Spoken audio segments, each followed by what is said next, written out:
लगातार खबरें आ रही हैं। आपने देखा सबसे पहले टूर ऑफ ड्यूटी इस महीने की, आप देखो पिछले 30 दिनों के अंदर किस तरह से खबरें आती गई। सबसे पहले टूर ऑफ ड्यूटी, फिर उसके बाद एसएससी सीजीएल का पूरा कैलेंडर, फिर उसके बाद जेल पहरी की पूरी डिटेलिंग, और फिर उसके बाद लास्टली जिसको आपने बहुत सपोर्ट किया, ग्रामीण डाक सेवा। इस तरह की तमाम तरह की रिक्रूटमेंट पिछले कुछ एक दिनों में हमें देखने मिली है। 5 जून के आसपास जैसे ही जेल पहरी आई तो उसके साथ स्टूडेंट की डिमांड आरक्षक की तरफ भी बढ़ गई, क्योंकि जेल पहरी में कम रुझान होता है कंपेटिवली आरक्षक के। आरक्षक के साथ साथ एमपीएसआई के लिए भी लोगों का रुझान बढ़ गया और ट्विटर पर ट्रेंड करने लगा वैकेंसी को लेकर। सरकार इसके लिए सचेत थी, इसलिए कई तरह के डॉक्यूमेंट मीडिया में आए जिसमें बताया गया कि 15,000 आरक्षक और 1500 एसआई की वैकेंसी अब से कुछ ही दिन बाद आने वाली है। ऐसे में इस वैकेंसी में कुछ पेंच फंसता हुआ दिख रहा है। वो पेंच क्या है?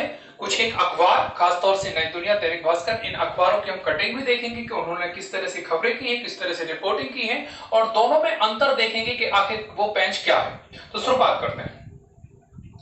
आरक्षक भर्ती परीक्षा पर एक पेंच फंस गया है जिसमें पीएचक्यू मतलब पुलिस हेडक्वार्टर और व्यापम मतलब व्यावसायिक परीक्षा मंडल बोर्ड, क्लियर है, इन पर परीक्षा में से कौन परीक्षा कराए उस पर एक पेंच फंस चुका है।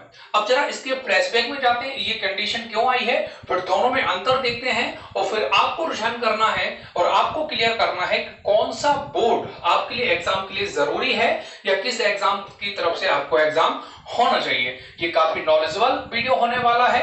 इसमें मैं आपको लास्ट में रनिंग भी बताऊंगा कि आखिर किस तरह से जब पीएचक्यू अगर लेता था, पहले पीएचक्यू लेता था तो उस समय फिजिकल किस स्तर का होता था और सिलेबस पर क्या चेंजेस आता है पीएचक्यू और व्यापम को लेकर। तो पूरे वीडियो को आप ध्यान से देखें ताकि आपको कोई भी क्वेश्चन हो कमेंट बॉक्स में लिख सके। प्लीज ध्यान से देखें, उसके बाद शुरू करते हैं। तो सबसे पहली बात, ये पेंच कैसे फंसा है, पहले मैं आपको एक न्यूज पढ़ाना चाहूंगा। अब जरा आप देखिए, ये न्यूज आपको दिख रही होगी सामने, ये न्यूज है नव दुनिया की, आपको दिख रही होगी। हेडलाइन आप पढ़ सकते हैं, बड़ी बड़ी हेडलाइन डली है। नई दुनिया पे लिखा है, पीएचक्यू भर्ती खुद कराने पर अड़ा, उम्मीदवार भड़के। क्लियर है, हेडलाइन है 16,500 पदों पर भर्ती का विवाद। क्लियर है, तो इस खबर को आप जरा ध्यान से पढ़ोगे तो आपको दिख जाएगा विवाद काय का है। ठीक है, तो पहला विवाद तो यही है कि पीएचक्यू कराए। ठीक है, तो पीएचक्यू कराए ये सरकार चाहती है, मतलब पुलिस हेडक्वार्टर कराए, पुलिस मुख्यालय कराए, और छात्र चाहते हैं व्यापम कराए। ठीक है, तो छात्र व्यापम कराए। लास्ट में आप देखोगे एक मांग भी लिखी है, युवा बेरोजगार उम्र सीमा भी बढ़ाने की मांग कर रहा है। इसका भी तर्क समझो, 37 साल क्यों? क्योंकि पहले 34 साल होती थी लिमिट एज, मैक्सिमम एज, लेकिन चूंकि 3 साल से लास्ट टाइम आरक्षक भर्ती परीक्षा 2017 में आई थी। क्लियर है, 2017 में आई थी, इस कारण से मांग की जा रही है कि 37 साल उम्र रखी जाए। आगे बढ़ते हैं। तो अब उसके बाद अगला जो अखबार है, आप अगर अगली खबर देखोगे तो वो दैनिक भास्कर की है। अब आप दैनिक भास्कर की खबर पढ़ेंगे तो आप देखेंगे, अभियान चलाकर सीएम के नाम सौंपा ज्ञापन, युवा बोले जुलाई में कराएं पुलिस भर्ती, आयु सीमा बढ़ाएं। तो इसकी खबर आप देखेंगे तो ये बहुत ही सिंपल है, इसमें कहीं भी इस तरह की बात नहीं लिखी गई है कि किसी युवा ने ये कहा है कि पीएचक्यू व्यापम। इसमें सिंपली तरीके से केवल एक मांग की गई है जिसमें लिखा है कि 37 वर्ष कराई जाए मांग। क्लियर है, तो 37 वर्ष आयु कराई जाए, और इस तरह से लिखा है पूरा खबर, इसको स्क्रीनशॉट लेकर पढ़ सकते हैं। अब जरा सबसे पहले जान लेते हैं कि पीएचक्यू और व्यापम दोनों अगर एग्जाम कराने वाले हैं तो आपकी तैयारी को किस प्रकार से प्रभावित करेगा, क्लियर करना। पहला पॉइंट है पीएचक्यू। पीएचक्यू यदि सरकार पीएचक्यू यदि आपकी वैकेंसी कराता है तो शारीरिक मजबूती वाले लोगों को ज्यादा प्रमोशन मिलेगा कंपेटिवली जिनका शारीरिक मजबूत नहीं होता, क्योंकि सबसे पहले आपको फिजिकल देना होगा, तो वो सारे लोग छट जाएंगे जो शारीरिक रूप से मजबूत नहीं है। कंपेटिवली अगर हम व्यापम पर जा पाए तो व्यापम में पढ़े लिखे लोग ज्यादा चले जाते हैं, और बाद में जब 2-3 महीने बाद फिजिकल होता है तो वो फिजिकल कवर कर लेते हैं। तो दोनों में फर्क है, एक तरफ शारीरिक मजबूती है, दूसरी तरफ थोड़े से होशियार लोग हैं।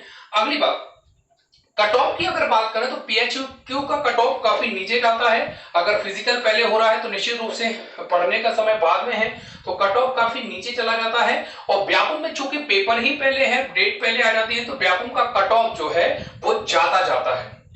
अगली बात, व्यापम में एक कमी यह भी है कि इसमें नॉर्मलाइजेशन होता है, जिसके कारण 5 नंबर या नॉर्मलाइजेशन का 10-10 नंबर तक कम हो जाते हैं, जिसकी काफी चोट करता है।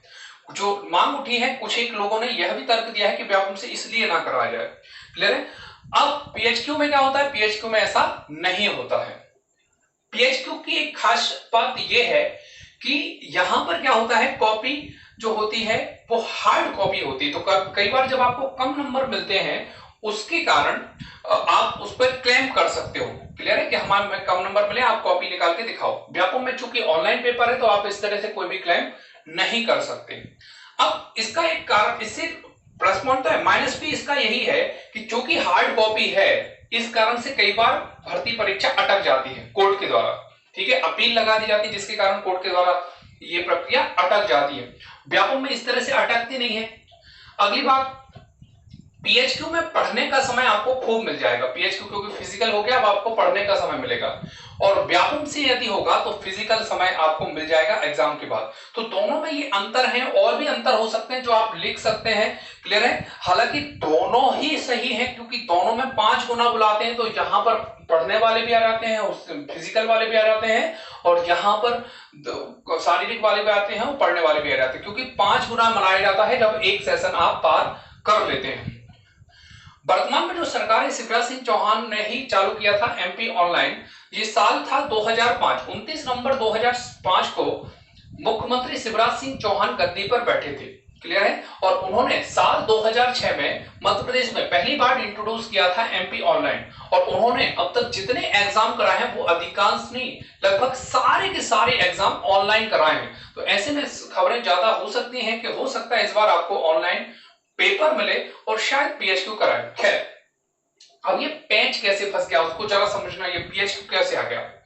एक्चुअल में जो 17 दिसंबर 2018 को कमलनाथ सरकार बनी थी, कमलनाथ सरकार का एक मैन्युफैक्चर, जिसको हम कहते हैं घोषणा पत्र, चुनाव के समय व्यापम को लेकर काफी था कि व्यापम में भ्रष्टाचार बहुत ज्यादा हुआ है और व्यापम को हमें हटाना है।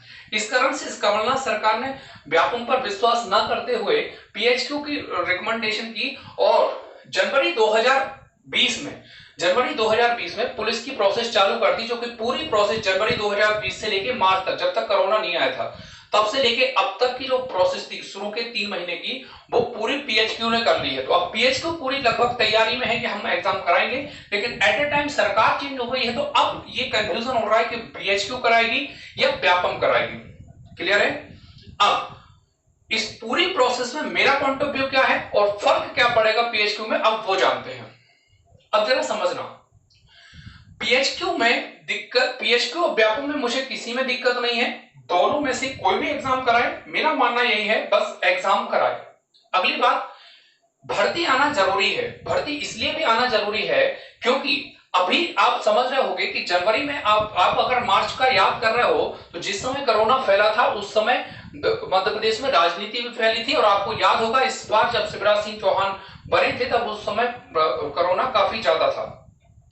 तो आप ये समझो कि इस समय वैकेंसी तो आना ही चाहिए, क्योंकि अभी 24 सीटों पर चुनाव है। 2 लोग शांत हो गए हैं विधायक, और 22 विधायकों ने कांग्रेस से इस्तीफा दिया था। इस कारण से इस समय वैकेंसी आना जरूरी है, और इस समय वैकेंसी आ जाएगी तो ये बहुत ही अच्छी बात होगी। क्लियर है? ताकि हमें पेपर देने का मौका मिल जाए। क्लियर है? तो पहली बात तो हमें इस पर फोकस नहीं करना है। मैं जो भी लोग पीएचक्यू या व्यापम को लेकर जो भी रोजगार संघ है या जो भी है, तो वो प्लीज मैं यही कहूंगा कि इस तरह का कुछ भी ना करें, और बहुत जल्द अपनी सफाई भी दे दें कि आखिर ऐसा है या नहीं है, क्योंकि हो सकता है कई बार कंफ्यूजन हो रहा है, क्योंकि एक अखबार में ये खबर लगी है, दूसरे अखबार में ये खबर नहीं लगी है, केवल एज ग्रोथ को लेकर लगी है। अब हम बात करते हैं पीएचक्यू के बारे में। पीएचक्यू काफी ओल्डेस्ट चीज है, काफी कम लोग जानते होंगे या उनसे फेस किया होगा। पीएचक्यू क्या होता है समझो जरा, आर्मी से कुछ मिलता जुलता होता है। पीएचक्यू में 5 फेस होते हैं। पहली बात तो दौड़ आपकी जैसे जेल पैरी में होती है 800 मीटर की। क्लियर है? मेल फीमेल दोनों की दौड़ बराबर होगी। एक में समय रहेगा पुरुषों को 2 मिनट 45 सेकंड का, और गर्ल्स के लिए रहेगा 4 मिनट का। क्लियर है? इसमें लंबी कूद होती है तो लंबी कूद 13 फीट की होती है पुरुषों के लिए और 10 फीट होता है महिलाओं के लिए। गोला फेंक होता है जिसमें 29 फीट तक फेंकना होता है, लगभग 7.5 किलो का गोला पुरुषों के लिए और 13 फीट फेंकना पड़ता है, लगभग 4 किलो का गोला महिलाओं के लिए। अब पीएचक्यू जब पुराने समय में लेता था तो दो चीजें उसमें ऐड थी, एक तो 100 मीटर दौड़ भी एक्स्ट्रा होती थी, ध्यान समझो, दो दौड़ होती थी जब पीएचक्यू होता था। 800 मीटर की दौड़ होती थी, 100 मीटर की भी दौड़ होती थी जिससे आपकी स्टेमिना देखी जा सके। अगली बात ऊंची कूद भी होती थी। ठीक है, तो जो लास्ट के दो हैं वो व्यापम में नहीं होते थे, शुरू के 3 व्यापम में होते हैं जिसमें गोला फोड़, लंबी कूद और दौड़ शामिल है। उस समय 100 मीटर की दौड़ और ऊंची कूद होती थी। उम्मीद है आपको ये मैटर पूरी तरह से समझ में आ गया होगा। अब आप स्वतंत्र हैं सोचने के लिए, आप आराम से फिर से ये वीडियो देखें। फिर भी यदि आपके कोई भी क्वेश्चन हो तो कमेंट बॉक्स में जरूर लिखें। मैं लगभग हर एक व्यक्ति के कमेंट बॉक्स को पढ़ता हूं, उसमें मैं रिप्लाई जरूर जरूर करता हूं।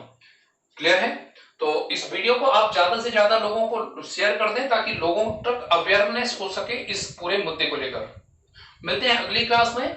नमस्कार। और तैयारी के लिए जुड़े रहिए छाया क्लासेस से, क्योंकि यहां पर क्लास हर दिन होती है। नमस्कार।